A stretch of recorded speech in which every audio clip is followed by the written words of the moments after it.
Salut tout le monde, bienvenue à ce cinquième vidéo sur le jeu Dawn's Early Light publié par Compass Games en 2020. Dans ce vidéo, on va voir la résolution des combats. Alors, comment ça marche dans ce jeu-là quand on se tape dessus. Et je vais prendre un petit exemple classique, là. On a vu dans le dernier vidéo là, que l'opération ou l'action là, que les joueurs font le plus souvent, là, qui va trigger des combats, là, c'est l'action de campaign où on déplace des unités. Fait qu'on va supposer ici que le British se sent confiant et utilise un hops d'une carte pour faire une action de campaign qui va lui permettre de bouger deux milices et une unité régulière ici à Penobscot. Et là, il devra en découdre avec l'Américain qui a des unités de présente là. Alors, c'est assez simple, les mécaniques de combat, là. D'abord, chaque joueur va brasser, puis ça se fait en théorie simultanément, là. Chaque joueur va brasser un dé par unité présente. Fait que dans ce cas-là, le British, là, si on les sépare, là, a trois unités en tout. L'Américain en a deux. Il n'y a pas de cap, il n'y a pas de limite à ça, là. Si vous bougez 10 unités dans une région, vous allez brasser 10 dés, là. C'est ce qu'on appelle le fameux concept Bucket of Dice, un dé par unité. Ceci dit, là, il y a des petits dés de bonus supplémentaires qui vont s'appliquer à l'attaquant ou au défenseur en fonction de certaines situations. On va commencer par les dés bonus qui peuvent être donnés à l'attaquant. Il n'y en a que deux. Le premier, et c'est le cas ici, si la région où se déroule le combat, vous avez là une waterway que vous contrôlez qui est adjacente à cette région-là, là. Ça vous donne un dé de bonus comme attaquant. Important, le défenseur n'a jamais de dé bonus pour des waterways contrôlés. Ça veut dire que même si, par exemple, l'Américain contrôlait cette waterway-là ici, qui est aussi adjacente à Penobscot, Tough Luck, il n'a pas de bonus et ça ne prévient pas le bonus non plus de l'attaquant. Donc, la règle est que si l'attaquant a une waterway contrôlée adjacente à la région comme telle, ça lui donne un dé de bonus. Maximum. Fait qu'encore là, je reviens à cet exemple-là ici, même si le British contrôle deux waterways distinctes adjacentes à la région, ça ne lui donne pas deux dés de bonus, ça y en donne juste un. À noter que les dés de bonus, de manière générale, sont bons pour tout le combat. Ils vont vous suivre pendant tout le combat. La seule exception à ce truc-là là, du waterway contrôlé, là, si l'attaquant ne fait qu'attaquer avec des Indiens, c'est le cas du Britannique, là. Fait que supposons que les unités dans l'attaque ne sont que des unités indiennes, elles ne peuvent pas bénéficier du dé de bonus pour une waterway contrôlée. Mais dès qu'il y a au moins une unité, euh, soit de milice ou régulière, là, elle peut profiter de ce bonus-là. L'autre dé de bonus qui est disponible à l'attaquant est seulement disponible aux Britanniques. Alors, quand le Britannique attaque une ville pour laquelle il y a une blockade en place, ça lui donne un dé de bonus. Alors, évidemment, ça s'applique uniquement aux Britanniques. À noter que pas besoin que l'attaque vienne de la mer. Si, par exemple, le Britannique était à Shenandoah, parce qu'il l'avait déjà conquis précédemment, puis se déplacer à Baltimore, Washington, dans une situation comme ça, il y aurait un dé de bonus parce que la blockade qui est reliée à Baltimore, Washington est complète. Donc ça, c'est les deux seuls dés possibles de bonus pour l'attaquant. Dans le cas du défenseur, il y en a trois. Le premier, ça va être le cas dans notre exemple, s'il y a un fort dans la région où se trouve la bataille, le défenseur a un dé de bonus. S'il s'agit d'une hometown region, alors ça ne s'appliquera pas dans notre exemple parce que c'est une région rurale, mais si par exemple l'Américain se fait attaquer à Boston, supposons qu'il y a du monde à Boston, là, si l'Américain se fait attaquer à Boston, là, dans ce cas-là, même s'il y a seulement une milice, cette milice-là aurait aussi un dé de bonus parce que Boston est un hometown region pour l'Américain. Et le dernier dé vous vient, je pense que c'est le dernier bonus qui nous restait à parler, là. Si vous vous rendez à 3 sur la track de Public Opinion, ça dit ici là, que vous avez un dé de bonus quand vous défendez cette fois-là vos home regions, rural et town. On va mettre un petit peu de piquant. On va dire que l'Américain est rendu là pour notre exemple. Alors, il y a un dé de bonus dès qu'il défend ses home regions et ça va s'appliquer dans le combat qui est ici. Donc ça, c'est pour ce qui est du nombre de dés que vous allez brasser. Ces dés-là sont brassés simultanément par les deux joueurs. Fait que c'est pas une question là, que le défenseur tire en premier. C'est tout le monde tire en même temps. Puis là, après ça, là, on assigne les pertes. Donc, on va faire un petit exemple. Je retire la fenêtre du log ici. Fait que là, je suis l'attaquant, je suis le British. J'ai droit à combien de dés? 3 pour mes unités, plus 1 parce que je contrôle au moins une waterway adjacente. J'ai droit à 4 dés. Voici. Je brasse mes 4 dés. Je pogne 3, 4, 1 et 6. Le défenseur, 2 dés pour ses unités, plus 1 dé pour le fort, plus 1 dé parce qu'il est rendu à la troisième case de Public Opinion puis il défend une Home Region. Alors voici un cas où le défenseur a aussi 4 dés. My God, le chiffre du diable live pendant une vidéo. Alors 2, 6, 6 et 6. Incroyable, c'était une catastrophe pour le Britannique, mais on va y revenir. Qu'est-ce qu'on fait avec ces jets-là? Qu'est-ce qu'il faut pogner, autrement dit? Ben en fait, ça va avec la qualité de l'unité. Alors, vous avez trois niveaux de qualité d'unité, là, les Indiens, la milice et les réguliers. Alors, pour être capable d'éliminer un régulier, ça vous prend un 6.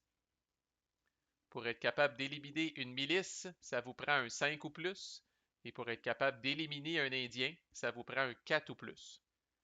Alors, de là, l'avantage de bâtir des unités régulières, elles sont beaucoup plus tough, elles sont beaucoup plus résistantes en combat. Là, ça prend absolument des 6 pour être capable de les éliminer.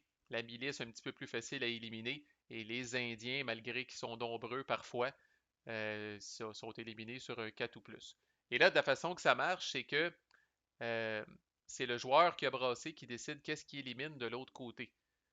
Alors là, ici, l'attaquant, notre pauvre British, a brassé 3, 4, 1 et 6. Il n'y a qu'un seul dé qui est suffisant pour éliminer une milice. Alors, il éliminerait une unité de milice. Et notre Américain, qui a peut-être fait un pacte avec le diable, qui a brassé 2, 6, 6 et 6, est capable, lui, d'éliminer les trois unités britanniques. Alors là, ça fut une défense flamboyante de Penobscot. Euh, et un échec cuisant pour le Britannique, malgré son nombre, malgré qu'il y avait peut-être une meilleure un peu qualité d'unité, si on veut. Là. Fait que concrètement, malgré les dés bonus, vous comprenez que le Britannique avait besoin seulement de 2 hits pour être capable d'éliminer la milice. On n'assigne pas de hit au fort. Le dé de bonus pour défendre la région, c'est pas quelque chose qu'il faut éliminer non plus. On ne vise qu'à éliminer les unités. Alors, quand un camp, il ne reste plus d'unités, il a perdu le combat automatiquement. S'il reste des unités de chaque côté, à la fin d'une round de combat, en commençant par le défenseur, dans le fond, on demande au défenseur est-ce que tu veux continuer le combat, oui ou non. Si le défenseur dit oui, on pose la question à l'attaquant est-ce que toi tu veux continuer le combat, oui ou non. Si les deux répondent oui, comme disait ma grand-mère, on s'essuie puis on recommence. Fait que, mais là, on a moins d'unités. Fort probable. Fait que, on brasse avec les unités qui nous restent. On continue de compter les dés bonus, là, mais faut pas oublier que si on a perdu des unités, c'est des dés de moins. Alors là, les forces normalement diminuent de chaque côté. Et on continue à se tapocher là, jusqu'à temps qu'un camp dise pardon mon oncle et décide de retraiter ou d'interrompre le combat ou qu'un camp soit complètement éliminé. Encore faut-il pouvoir retraiter. L'attaquant va toujours pouvoir retraiter. Il doit retraiter, dans le fond, s'il décide de retraiter, il doit retraiter d'où il vient. Donc, dans ce cas-là, le Britannique devrait retraiter à Montréal obligatoirement parce que c'est de là qu'il vient.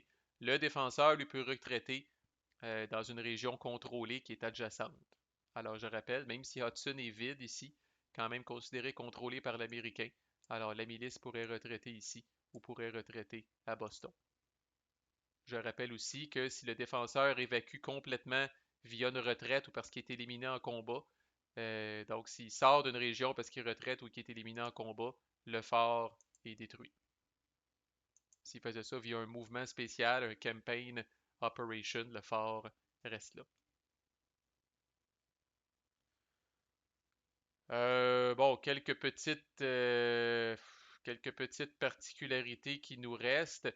Si jamais le Britannique vient de débarquer par la mer, donc si jamais le Britannique là, fait une attaque amphibienne, si on veut, là, avec des squadrons puis des réguliers qui viennent du landing supply, il y a quand même l'option d'interrompre le combat, dans lequel cas il ramène les squadrons dans la British Navy et les unités régulières qui restent dans le landing supply.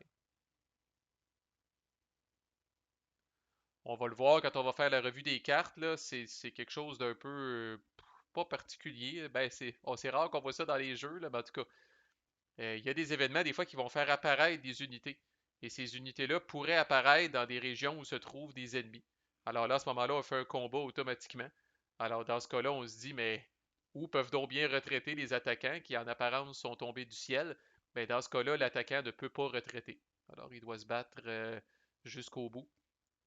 Le défenseur, là, celui sur lequel des unités viennent d'apparaître sur son terrain, va pouvoir décider de retraiter comme il veut.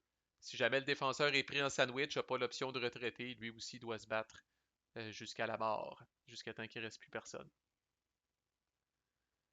Fait qu'on en voit de toutes les couleurs là, comme je disais là, dans la vidéo d'introduction, là, je pense. Là. Fait que là, on vient de voir un cas où, en apparence, sur papier, mathématiquement, le British était avantagé. Trois unités contre deux, une unité régulière sur le tas, donc qui est plus dur à toucher. Et pourtant, ce fut une volée monumentale. Alors, le Britannique perd ses trois unités. Là, dans le vrai résultat du combat, là, ça aurait été ça ici. Là. Alors, c'est un peu la panique et la fin du monde. Là. Alors, la brave milice de Penobscot a réussi à résister. Bon, dans la vraie vie, on ne ferait pas une attaque peut-être aussi risquée que ça. N'empêche que les odds étaient probablement en faveur du Britannique là-dessus, puis on voit ce que les dés peuvent donner.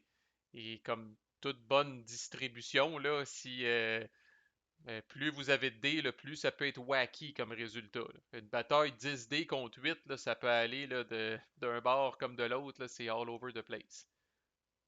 Et les Indiens, malgré qu'ils sont fragiles, c'est un dé par unité. Là. Fait que vous arrivez avec 10 Indiens, là, ça va revoler pas mal. Là. Vous allez un dé sur deux de l'adversaire va éliminer vos unités indiennes. Vous arrivez avec 10 Indiens, vous brassez 10 dés. Là.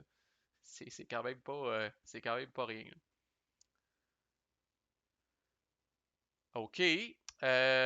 Deux dernières petites choses à faire, justement, c'est par rapport aux Indiens. Les unités indiennes ne peuvent jamais, j'aurais pu en parler aussi dans le vidéo de campaign, là, ça aurait pu aller d'un côté ou de l'autre, mais c'est très thématique. Là. Les unités indiennes ne peuvent jamais occuper une ville, ne peuvent pas finir, ne peuvent pas bouger dans une ville, point. En fait, elles peuvent attaquer une ville. Fait que si j'ai des unités indiennes ici, j'ai trois unités indiennes à Cherokee, je peux déclarer une attaque contre Nashville. On va se battre, mais même si les Indiens bottent le cul de la milice qui est ici, au terme du combat, les Indiens qui restent reviennent à Cherokee. Alors, c'est pas vrai que les Indiens vont commencer à s'installer dans des condos et des bungalows à Nashville. Ils vont assister au festival country qui a lieu dans ces villes-là. Là. Les Indiens retournent dans leur nature, dans l'endroit où ils sont bien et ne peuvent jamais occuper une ville. Alors, c'est une petite bonne nouvelle pour l'Américain, là, malgré ces villes-là là, qui sont un peu distantes, difficiles à renforcer, isolées, si on veut, à la merci des Indiens. Ben, quand même, le Britannique, s'il veut vraiment avoir les points de victoire et occuper ces villes-là, il va devoir là, amener des vraies troupes, entre guillemets, britanniques, là, de la milice ou des réguliers, une fois que les Indiens ont fait le ménage ou qu'ils vont devoir combiner une attaque avec les Indiens et là, décider là, si être capable de laisser des troupes là pour prendre le contrôle de la ville officiellement. Ça, c'est la première petite particularité pour les Indiens. Deuxième petite particularité pour les Indiens, c'est que justement, ils sont très habiles à se battre dans la nature et l'environnement sauvage, la wilderness, comme on dit. Alors, si le combat se déroule dans une région indienne, les unités indiennes ont une capacité qu'on appelle comme l'évasion. Je vais faire un exemple avec ce qui reste, là, mais peut-être deux milices. On va dire qu'il y avait deux milices à Nashville qui dépensent pour une raison X un Ops pour venir faire de la misère aux Indiens ici à Cherokee. Fait que je brasse 2 dés. Il n'y a pas de dés de bonus dans cette situation-là. Là. Fait que comme attaquant, je brasse 2 dés. Je pogne un double 1. Et les Indiens brassent 3 dés. Pognent 3, 1 et 6. Alors là, il y a une milice d'éliminés. On s'acharne, on décide de continuer. Les deux camps décident de continuer. Alors l'Américain brasse un dé. Bon, good, il pogne 6. Euh, les Indiens brassent encore leur 3D. 4, 1 et 2. La milice qui survit, je rappelle, ça prend un 5 ou plus. Mais ça me permet de vous montrer l'évasion. J'ai pogné un hit sur une unité indienne. Ça me prenait un 4 ou plus. Vu qu'on est dans une région indienne, cette unité indienne-là a droit, ceux qui connaissent les jeux de rôle, là, à un saving throw, si on veut, là, un jet de sauvegarde, un jet d'évasion officiellement. Les unités indiennes dans les régions indiennes qui se font assigner des hits ont le droit de brasser un dé.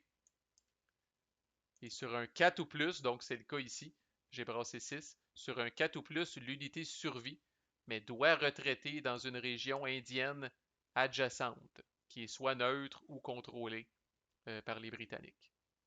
Alors dans ce cas-là, l'unité indienne pourrait décider de recruter soit à Shawnee, qui est neutre parce qu'il n'y a pas personne, ou à Creek, qui est contrôlé par le British parce qu'il y a des Indiens dessus. Fait qu'elle est quand même hors du combat. Là. On a réussi à la chasser à grands coups de fusil. Là. Euh, mais elle survit. Fait qu'elle va peut-être revenir vous hanter plus tard. Alors ça, c'est uniquement, par exemple, si le combat se déroule dans les régions indiennes. Fait que si les Indiens décident d'attaquer des régions rurales ou des villes, ils n'ont pas la possibilité de faire de l'évasion comme ça. Et voilà, c'est la résolution des combats dans Dawn's Early Light. Je dis, moi, je suis toujours excité quand vient le temps de brasser une poignée de dés. Puis, comme je dis, ça mène à des souvenirs mémorables et ça mène à des trucs dont vous allez vous rappeler longtemps. Faut être tolérant au hasard, évidemment, parce que comme on a vu, là, ça peut vraiment, comme on dit en bon québécois, là, faire chirer une game assez rapidement. Là. Mais ça demeure quelque chose qui est très excitant. Fait que ce qu'il nous reste à voir sur le jeu, là, les 3 prochaines vidéos dans la playlist. On va faire la revue des cartes, comme on fait souvent. On va commencer avec la revue des cartes Prélude, ensuite la revue des cartes 1812, puis la revue des cartes 1814. Alors, si vous voulez voir le genre d'événement qu'il y a, le designer a été très créatif. Manquez pas ça et poursuivez votre écoute de la playlist. Merci.